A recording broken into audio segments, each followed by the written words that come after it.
할렐루야! 오늘도 예수님의 은혜가 여러분과 함께 하기를 간절히 바랍니다. 오늘 말씀은 요한복음 3장 17절과 18절입니다. 하나님이 그 아들을 세상에 보내신 것은 세상을 심판하려 하심이 아니요 그로 말미암아 세상이 구원을 받게 하려 하심이라. 그를 믿는 자는 심판을 받지 아니하는 것이요 믿지 아니하는 자는 하나님의 독생자의 이름을 믿지 아니하므로 벌써 심판을 받은 것이니라. 오늘 말씀은 예수님이 이 세상에 오신 목적에 대해서 정확하게 알려주시는 그런 말씀입니다. 예수님이 세상에 오신 목적은 분명합니다.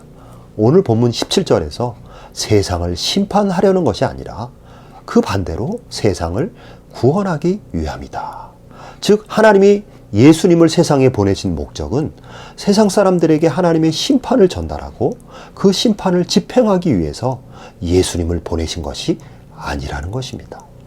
여러분, 왜 오늘 성경은 예수님의 오심의 목적이 심판이 아니라고 말씀하시는 것입니까? 오랫동안 이스라엘의 종교 지도자들은 하나님의 심판을 설교해 왔습니다. 하나님은 거룩하신 분이기 때문에 그 어떤 죄악을 용납할 수 없고 하나님은 그 어떤 죄와도 함께 하실 수 없는 거룩하신 분입니다. 그러므로 종교 지도자들은 거룩한 그러한 하나님을 섬기는 백성이 되기 위해서는 항상 백성들이 거룩할 것을 설교하였습니다. 그리고 거룩한 삶을 살기 위해서는 죄를 멀리해야 하고 죄를 멀리하기 위해서는 끊임없이 구약의 율법과 계명을 지켜 행해야 한다고 설교하였습니다. 그러므로 유대교 종교 지도자들의 설교 핵심은 율법과 계명을 지킴으로 거룩한 하나님 백성의 삶을 사는 것이었습니다. 하나님을 사랑하고 하나님을 섬기는 백성이라면 당연히 구약에 나타난 율법과 계명을 지켜 행해야 한다고 그들은 강조한 것입니다. 이것이 유대교 종교 지도자들의 설교의 주 내용이었고 설교의 핵심이었습니다. 그러나 여러분, 인간이 과연 하나님의 계명을 온전히 지킬 수 있습니까? 절대로 지킬 수 없습니다. 인간은 하나님의 계명을 온전히 지킬 수 없습니다. 그것이 죄성을 가지고 살아가는 인간의 영적 실상입니다. 그렇기 때문에 인간은 아무리 하나님의 선택을 받은 선민 이스라엘이라 할지라도 이스라엘 백성 역시 하나님의 계명을 지킬 수 없는 것입니다. 그러나 그럼에도 불구하고 이스라엘은 하나님의 특별한 선택을 받은 민족이기 때문에 그들은 힘들고 어려워도 하나님의 계명을 지켜야 하는 숙명을 타고난 자들입니다.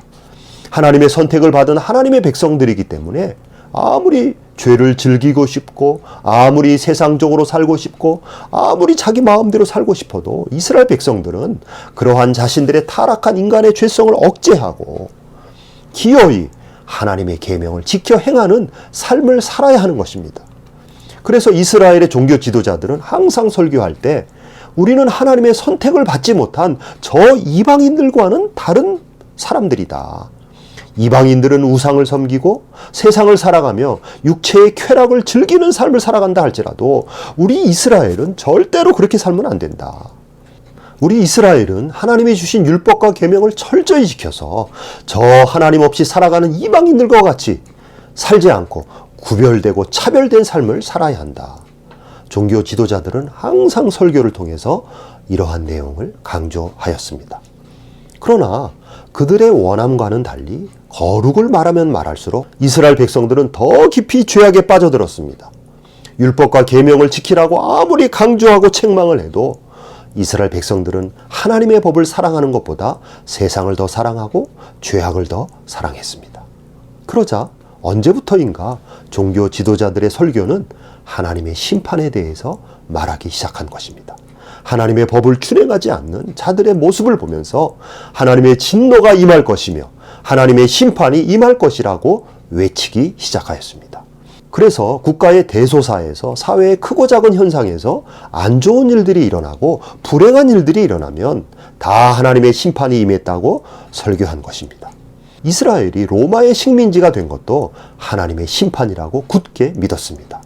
그리고 그 당시 가장 하나님의 계명을 지키지 못하며 살아가는 세리와 창기들을 공공의 적으로 지목하고 저 죄인들 때문에 이 나라 이 민족이 하나님의 심판을 받고 있다고 다들 선지자가 되어서 선지자 같은 설교를 하는 것이 유행이 되었습니다.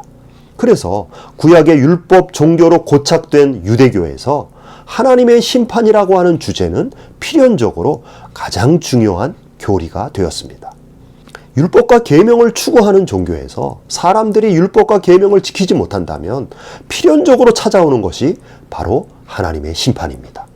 비단 유대교뿐만 아니라 이 세상의 모든 종교들은 다 인과응보의 원리를 인간과 자연의 대진리로 받아들이고 있습니다. 선한 행동에는 선한 결과가 찾아오지만 악한 행동에는 반드시 악한 결과가 찾아온다는 이 인과응보의 사상은 인간 사회의 가장 보편적인 진리가 되었고 모든 종교들이 추구하는 진리가 되었습니다. 신의 뜻대로 살지 못하면 신의 무서운 심판이 예고돼야 인간은 그나마 정신을 차리기 때문에 신의 심판은 인간의 마지막 양심을 깨우고 붙들어주는 수단이 되는 것입니다. 특별히 예수님 당시 유대 사회는 하나님의 심판이라고 하는 것이 매우 중요한 종교적 이슈가 되고 있었습니다. 장차 메시아가 오면 메시아의 가장 중요한 역할은 하나님의 계명을 떠나 죄를 밥 먹듯 짓고 살아가는 인간들을 무서운 심판으로 정죄하고 의인들을 중심으로 새로운 나라를 세우는 것이 유대인들이 기대하고 사모하였던 메시아관이었습니다. 그러나 여러분, 그러한 인간의 메시아 사상은 인간의 영적 실상을 전혀 알지 못하는 매우 어리석고 매우 우둔한 것입니다. 인간은 누구도 하나님의 거룩과 하나님의 공의를 만족시킬 수 있는 그런 인간은 세상에 하나도 없는 것입니다.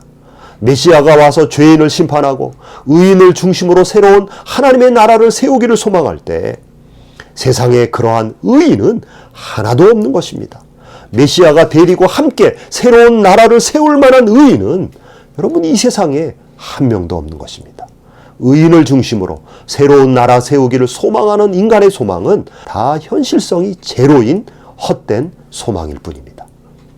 여러분, 그러므로 진짜 메시아가 존재한다면 이러한 인간들의 영적 현실을 정확하게 알아야 합니다. 그러므로 진짜 메시아라면 죄인들을 심판하고 의인을 모아 새 나라를 세우는 것이 아니라 또한 진짜 메시아라면 하나님의 계명을 지키지 못하는 인간들에게 와서 왜 하나님의 계명을 지키지 않냐고 호통하면서 책망하면서 심판하는 것이 아니라 여러분 진짜 메시아라면 인간의 타락한 죄성을 깊이 알고 인간은 결코 스스로의 힘으로 의의를 이룰 수 없는 존재임을 정확하게 알고 심판의 주가 아니라 죄인을 구원하는 구원의 주로 오셔야 그분이 바로 진짜 메시아가 되는 것입니다. 진정한 메시아란 타락한 죄성으로 인하여 하나님의 계명을 지키지 못하는 인간들을 찾아와서 죄에 빠진 인간을 죄로부터 구원해 주셔야 그분이 바로 진정한 메시아가 되는 것입니다. 오늘 말씀은 바로 예수님이 그 진정한 메시아임을 알려주시는 것입니다. 예수님은 진정한 메시아로서 이 세상에 오신 것은 타락한 죄인들이 하나님의 계명을 지키지 못했다고 심판하기 위해서 심판해 주러 오신 것이 아니라는 것입니다. 예수님은 정반대로 진정한 메시아답게 죄악의 수렁에서 스스로 빠져나올 수 없는 인간들을 구원해 주시기 위해서 심판이 아니라 구원을 위해서 예수님은 이 세상에 오신 것입니다. 오늘 말씀은 바로 그 진리를 정확하게 알려주시는 것입니다. 그렇습니다, 여러분.